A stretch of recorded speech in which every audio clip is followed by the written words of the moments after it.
새벽 3시 그분의 차 안에서 저는 제가 절대 하지 말았어야 할 말을 입 밖으로 내보냈습니다. 히터 바람이 얼굴을 스치는데 그 온기가 오히려 저를 더 떨리게 만들었어요. 왜 그런 일이 일어났을까요? 아니, 왜 저는 그걸 막지 못했을까요? 처음 그분을 본 건 작년 가을이었습니다. 남편 친구의 모임에서였죠. 저는 그저 남편 옆에 앉아 미소 짓고 고개 끄덕이고 물 따르는 역할이었어요. 그런데 그분이 제게 물었습니다. 요즘 뭐 하시면서 지내세요? 남편도 다른 사람도 묻지 않았던 질문이었습니다. 그날 밤 집에 돌아와서도 그 목소리가 귓가에 맴돌았어요. 낮고 조금 쉰 담배 냄새 없이도 어두운 목소리.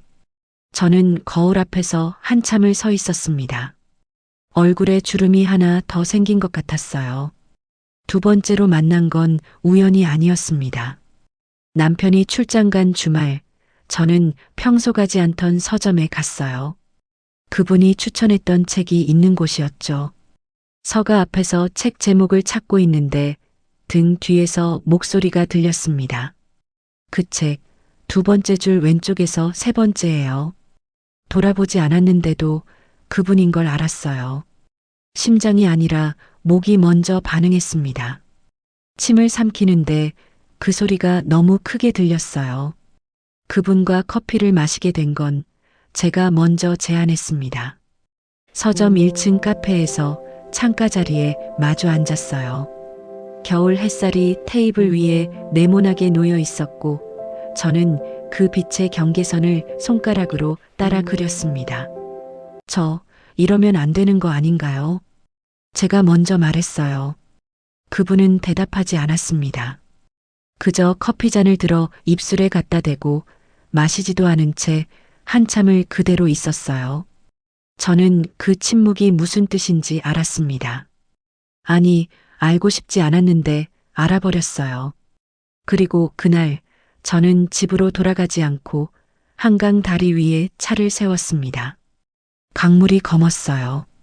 핸드폰 화면에는 남편의 문자가 2개 와 있었지만 저는 그걸 읽지 않았습니다.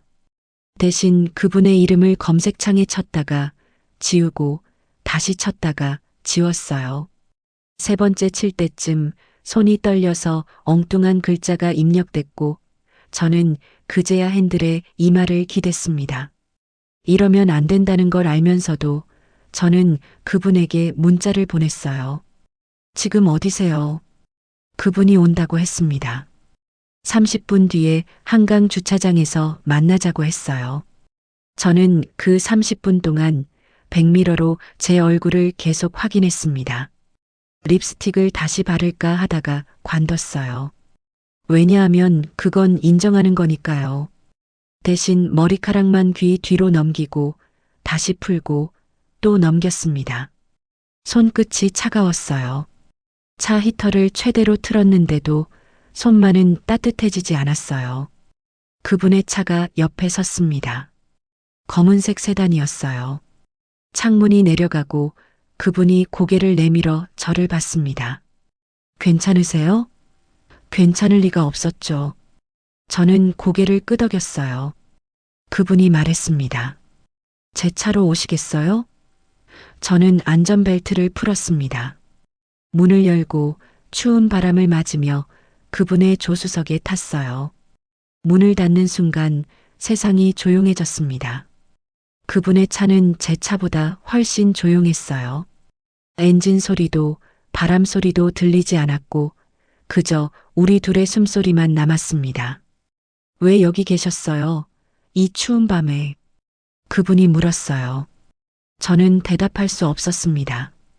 왜냐하면 진짜 이유를 말하면 그건 돌이킬 수 없으니까요. 그냥 바람 쐬고 싶어서요. 혼자? 네. 거짓말이었어요. 저는 혼자가 아니라 그분과 함께 있고 싶었던 거니까요. 그분은 아무 말 없이 시동을 껐습니다. 히터 바람도 멈췄어요.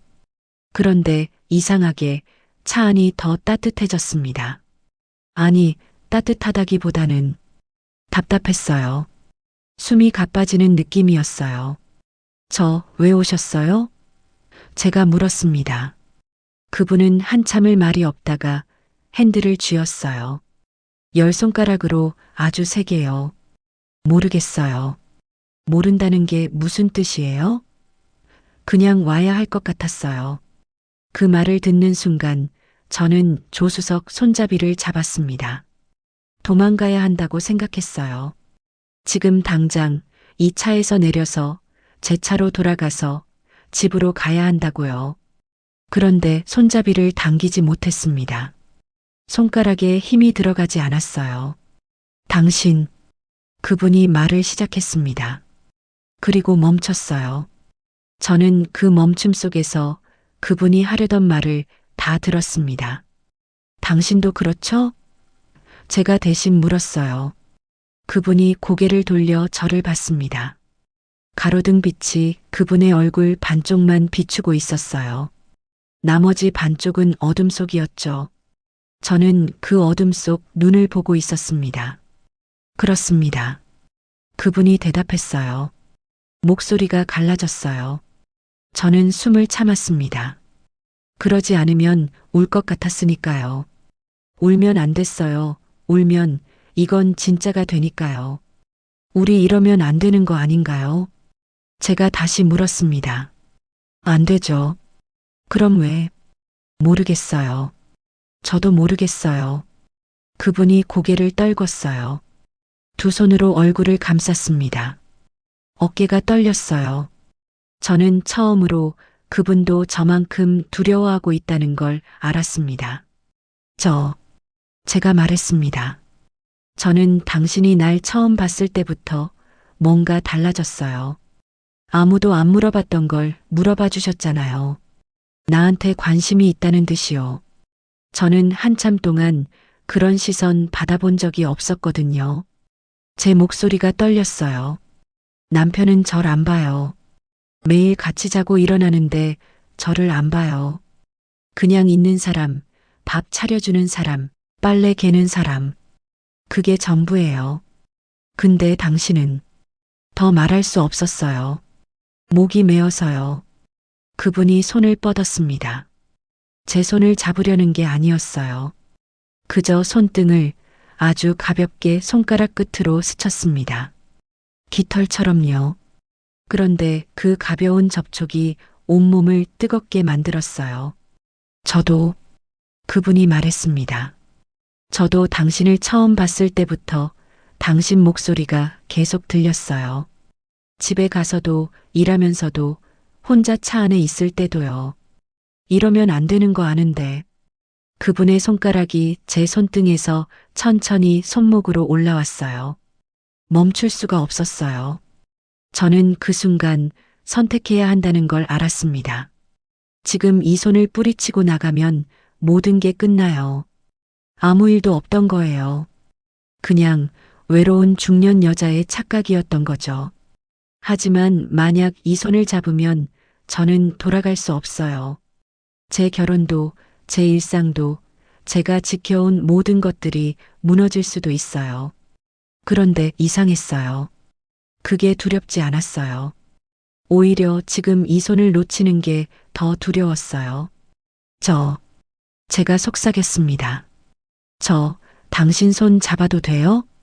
허락을 구하는 게 우스웠어요. 이미 우리는 선을 넘었으니까요. 하지만 그 말을 하고 싶었어요. 그분의 대답을 듣고 싶었어요. 네. 그분이 대답했습니다. 잡아주세요. 저는 그분의 손을 잡았습니다. 손바닥이 뜨거웠어요. 아니, 제 손이 뜨거웠나요? 구분이 안 됐어요. 우리는 그렇게 한참을 손만 잡고 있었습니다. 아무 말도 하지 않았어요. 그저 서로의 손 온도를 느꼈습니다. 밖에서 차 한 대가 지나갔어요. 불빛이 창문을 스쳤습니다. 저는 화들짝 놀라 손을 놓으려 했어요. 그런데 그분이 더 세게 잡았습니다. 괜찮아요. 그분이 말했어요. 아무도 안 봐요. 하지만 그게 문제가 아니었죠. 누가 보든 안 보든 우리는 이미 이미 뭔가를 시작해버렸으니까요. 우리 어떻게 해야 하죠? 제가 물었습니다. 대답을 원한 게 아니었어요. 그냥 누군가 이 상황을 정리해줬으면 했어요. 그분이 한숨을 쉬었습니다. 모르겠어요. 솔직히 생각이 안 나요. 당신 손잡고 있으니까 아무것도 생각이 안 나요. 그 말을 듣고 저는 웃었습니다. 웃으면 안 되는데 웃음이 나왔어요. 그분도 웃었습니다. 우리는 그렇게 차 안에서 새벽 3시 반에 손잡고 웃었어요. 웃음이 멈추고 나서 침묵이 왔습니다. 그런데 이번 침묵은 달랐어요. 불편하지 않았어요. 오히려 편안했어요. 그분의 손 안에서 저는 처음으로 안전하다는 느낌을 받았습니다. 이상하죠? 가장 위험한 곳에서 가장 안전하다고 느끼다니요. 이거, 그분이 말을 꺼냈습니다. 이거 계속해도 될까요? 무슨 뜻인지 알았어요. 손을 잡는 것, 이렇게 만나는 것, 서로를 생각하는 것, 다요. 저는 대답해야 했어요. 네, 아니면 아니요. 하지만 입이 떨어지지 않았어요. 왜냐하면 어떤 대답을 해도 누군가는 다치니까요. 네라고 하면 제 남편이 다치고요. 아니요라고 하면 제가 다쳐요. 그리고 어쩌면 그분도요. 잘 모르겠어요. 제가 솔직하게 말했습니다. 근데 지금은 당신 손을 놓고 싶지 않아요. 지금만? 아니요. 계속이요. 그 말이 입 밖으로 나오는 순간 저는 제가 돌이킬 수 없는 선을 넘었다는 걸 알았습니다. 그분도 알았을 거예요. 그분의 손이 더 세게 제 손을 감쌌으니까요. 동쪽 하늘이 조금씩 밝아오고 있었어요. 새벽 4시였나 봐요. 저는 창밖을 보며 말했습니다. 곧 해가 뜰 거예요. 네. 해 뜨면 전 가봐야 해요. 알아요. 근데 가기 싫어요. 저도 보내기 싫어요. 우리는 또 침묵했습니다. 하늘은 점점 더 밝아졌고 한강물도 검은색에서 회색으로 변했어요. 새들이 울기 시작했습니다. 당신, 그분이 말했습니다. 내일도 볼 수 있을까요? 내일이요. 내일도 모레도 그 다음 날도 보고 싶었어요. 매일 보고 싶었어요. 하지만 그건 욕심이죠. 힘들 것 같아요. 제가 대답했어요. 남편이 내일은 집에 있거든요. 그럼 모레는요? 모레는 가능할지도 몰라요. 거짓말이었어요. 모레도 힘들어요. 하지만 저는 희망을 주고 싶었어요. 그분에게도 저한테도요. 연락할게요. 그분이 말했어요. 전 기다릴게요. 제가 대답했습니다. 우리는 손을 놓았어요.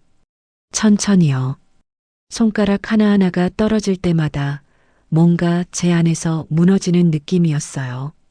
저는 문 손잡이를 잡았습니다. 이번엔 힘이 들어갔어요. 문을 열었어요. 찬바람이 얼굴을 때렸습니다. 현실이 돌아왔어요.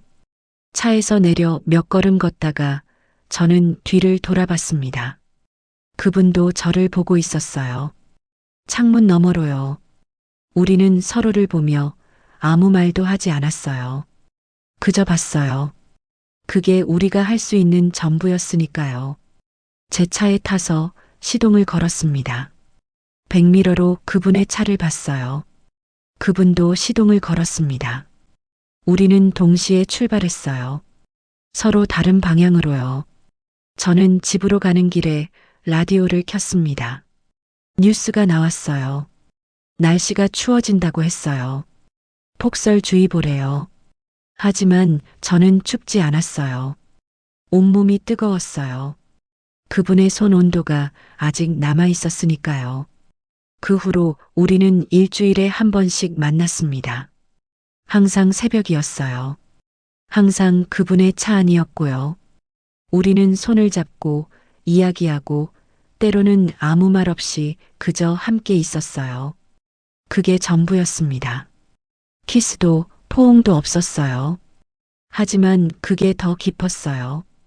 더 진했어요. 지금은 겨울이 지나고 봄이 왔습니다. 우리는 아직도 만나요. 여전히 새벽에요. 여전히 그분의 차 안이고요. 언젠가 이것도 끝날 거라는 걸 알아요. 모든 건 끝나니까요. 하지만 지금 이 순간만큼은 저는 제가 살아있다고 느낍니다. 혹시 제 이야기가 누군가의 마음에 닿았다면 구독과 좋아요로 제게 조용한 용기를 주세요. 이 떨림을, 이 따뜻함을 계속 나눌 수 있도록요. 그날 밤의 손 온도는 아직도 제 안에서 사라지지 않습니다. 오늘 이야기는 여기까지입니다. 시청해 주셔서 감사합니다.